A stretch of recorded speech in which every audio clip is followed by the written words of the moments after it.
Watch this video to learn more about Safe Shelter, but if you're experiencing domestic violence, please call us. So he was my first relationship.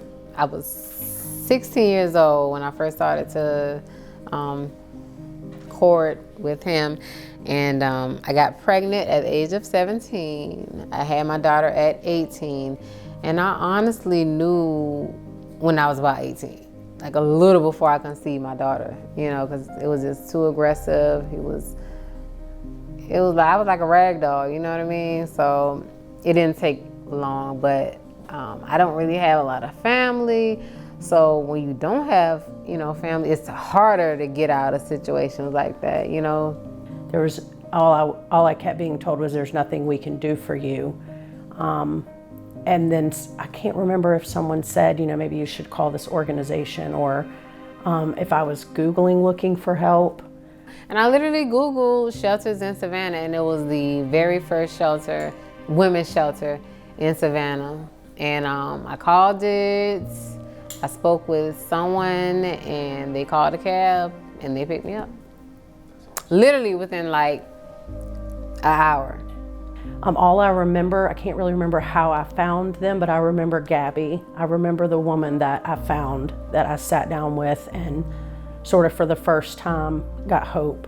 And there was someone that said, there is something I can do for you, and there's something I will do for you. One of the most important things I find in cases of domestic violence is that sometimes they just need a safe place to go, away from their offender or until their offender is captured. Most of our victims of domestic violence come to Safe Shelter because they have nowhere else to go. We're a 48-bed temporary emergency shelter in a safe, confidential location in Savannah.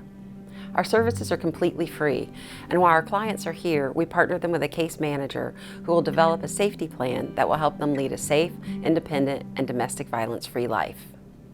I think the main thing is seeing the relief of individuals when they actually go through the process of saying, oh my gosh, you're the only person who listened to me, you're the only person who actually is helping me, and you're the person who's being patient and taking me through the steps.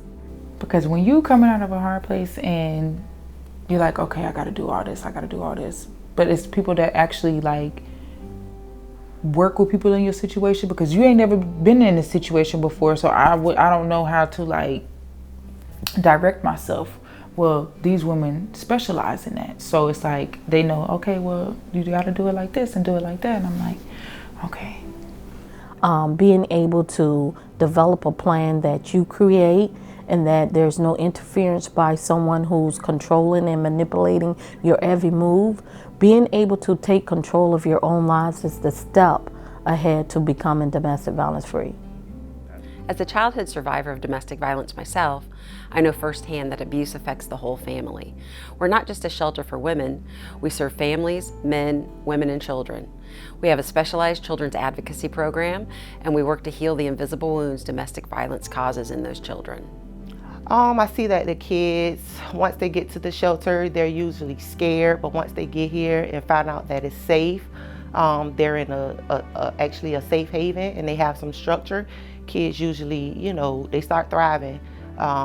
They become more vocal. They become more active. I guess they just become more in a safe space, I guess, if that makes sense. Here at Safe Shelter, we not only provide a 90-day stay for our families, up to 90 days for our families to stay here at the shelter, we also have a follow-up program. We will follow our families up to 2 years, basically providing the same services that were offered here at the shelter, such as case management, child advocacy, and counseling. We have those services in place for our families who are in our follow-up program.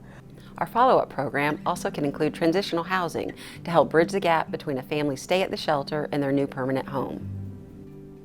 Relief, because with it just being like me and my kids, it's kind of stressful. I feel like all the weight is on me, but you know, if I call Ms. King like, hey, you know what I'm saying, I need a little help here, or is there any way that y'all can find a way to help, they will go over and beyond it, at least try to help, you know what I'm saying? Like, and I greatly appreciate that.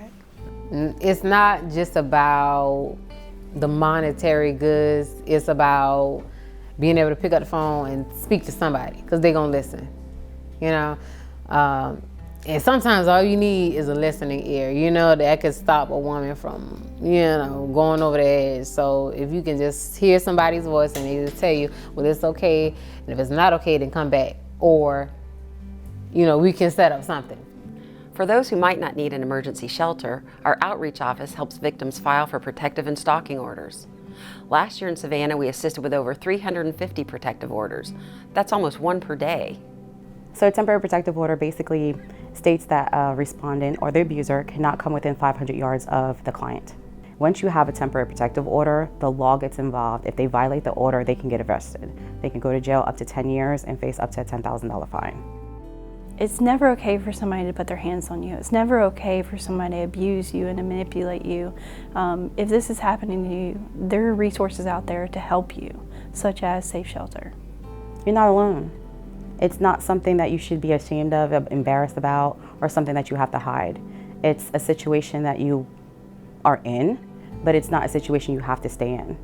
That if anybody is in need, or if they are in a domestic situation and they like scared for the person to find out, they don't have to worry about that there. And then they don't have to worry about like their safety, and they can actually focus on what is the next step that God has them going on. So they won't have to, okay, you know what I'm saying, now I gotta figure out if he gonna beat me or my kids. Like, it's okay, now it's time to focus on me and my kids.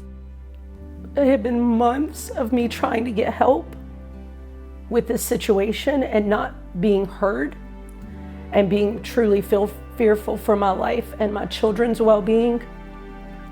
So I just remember walking out and thinking, like, God put this woman on earth and in my path at this time. Safe Shelter definitely saves lives. If you are experiencing domestic violence, please call our confidential crisis line. Someone will answer that call 24 hours a day, 7 days a week. You're not alone, and we're here to help you.